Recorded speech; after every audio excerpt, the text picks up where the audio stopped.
My name is Jeremy Vrajas. I am a third-year chemistry major, and I studied in University of Melbourne, Australia. So I took 4 classes over there. 2 were general educations, and then the other 2 were chemistry classes. One was a biochemistry class, which ended up counting towards the prerequisite Chem 142A at UCSB, and then the other was an upper division analytical and environmental chemistry class.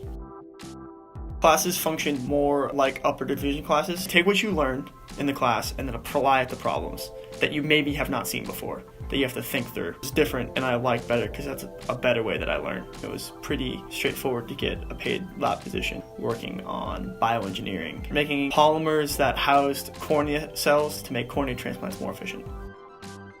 The housing I stayed at in Australia was called the RMIT Village. It was a campus dormitory, basically, which housed 50% of the students, local Australian students that were going to the RMIT University, and then 50% international students from all over the world. And it was fun because there's a lot of people, and it was really easy to meet new friends. Maybe just a little pricey compared to some things, other share houses, but it was right in the center of the city, right next to campus, right next to food, great location. Met some great friends, so it was a good place to stay. Not only are the Australians very nice people, but when you think about it, every international student is going over there with maybe knowing 1 or 2 people. So everyone is really keen to make friends.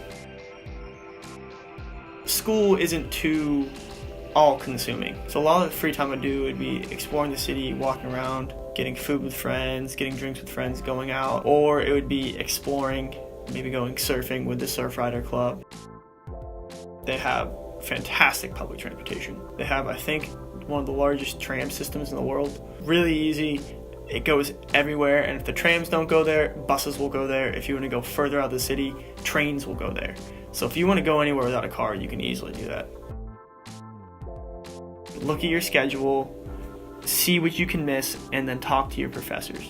Go to the department if you want to ask about classes abroad, what they would count for here. I went in twice a week with a new plan, with new classes from Australia, and I was like, can I do this, can I do that?